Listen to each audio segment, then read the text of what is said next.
Kia ora everyone, Craig here. I've just got back from a meeting with Veolia, the people who around the world run around 65 waste to energy plants. And, well, I've grabbed a coffee because I needed the brew. There was a lot to take in and it's just incredible. And I don't know why we haven't already done this. So here is my promise. My promise is that I will lobby and I will fight tooth and nail to get a waste to energy plant built in Auckland. I will talk to all the councillors once we know who they are, because at the moment we don't know who the other 20 councillors are going to be. So if I make it into office, once we know who the 20 councillors are, it's time to go to work and we get a waste to energy plant built. Now it's going to cost less than $50 million.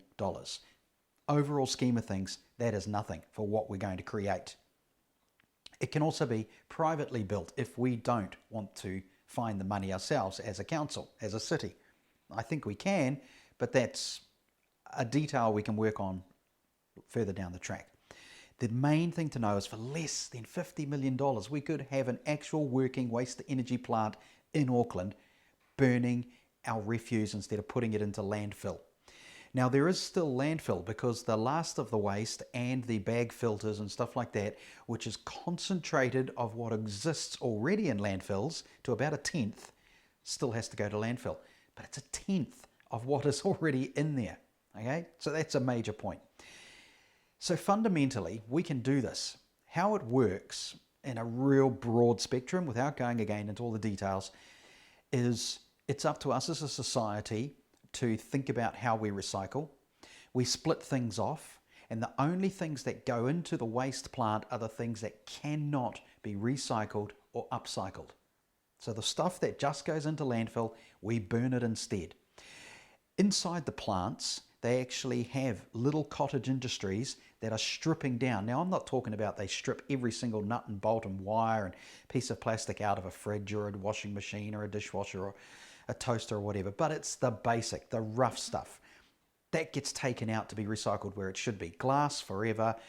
Plastics, that only has a certain recycle lifespan, so don't get fooled into thinking every time you recycle plastic, you're doing good. It's a progressive thing and eventually it can't be recycled anymore anyway. What happens to it then?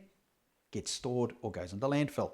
So anyway, all these cottage little industries inside the waste to energy plant that can strip and pull out all of the recyclable stuff that gets missed by us as the suppliers of this rubbish to the collectors.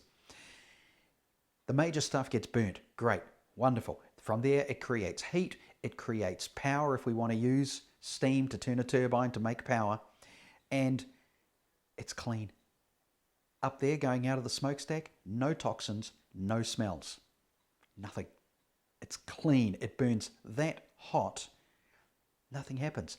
The filtration system before it gets there sorts that out, and that's the stuff that goes to the landfill, which we're doing anyway, so don't think, oh, well, we're still burning 10% of what existing goes into landfill will go into landfill. So anyway, rambling. I'm just very excited about this whole package, and I didn't want to wait to put it all down into systematic little bullet points where you don't understand. I just wanted to tell you about it straight away.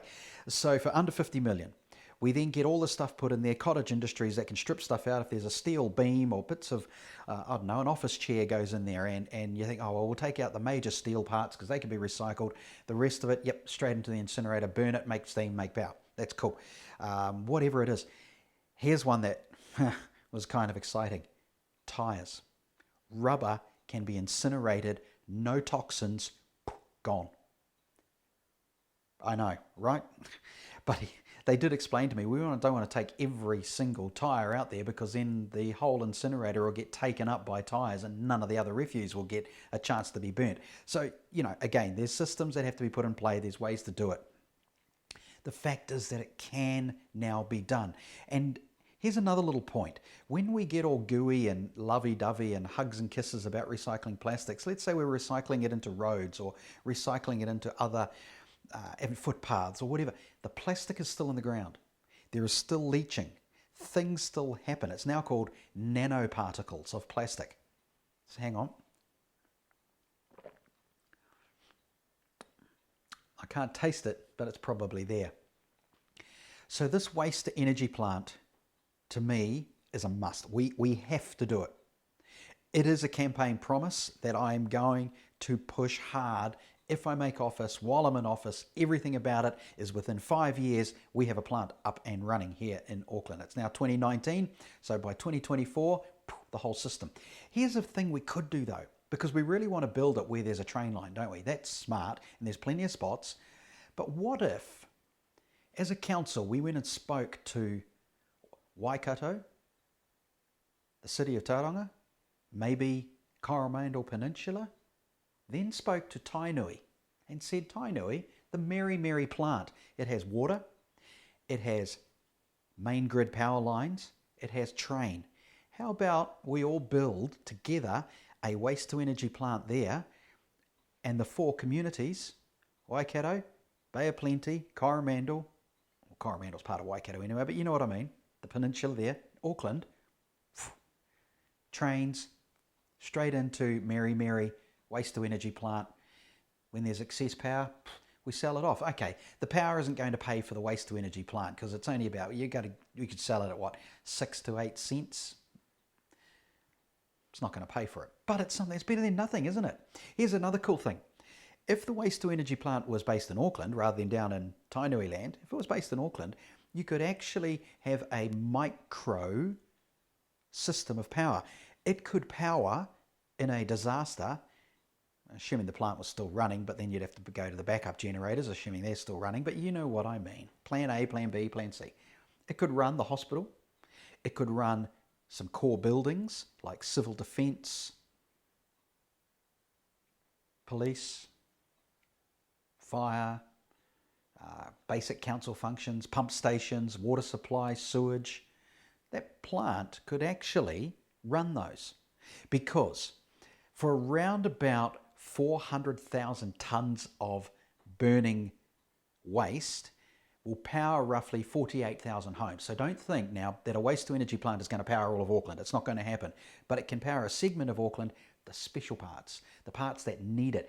You could probably power 4 hospitals in Auckland from one if it was big enough and could have enough supply. That's where we'd need the other boroughs to come in, the other councils to get involved with it. But in an Auckland one, we could power maybe 1 hospital. Let's say we decided to power Auckland Hospital, and if anything critical, other hospitals, they could all talk to each other. Look, there's ways around it. The basic thing is, I really deep down believe we need it. I believe we can do it.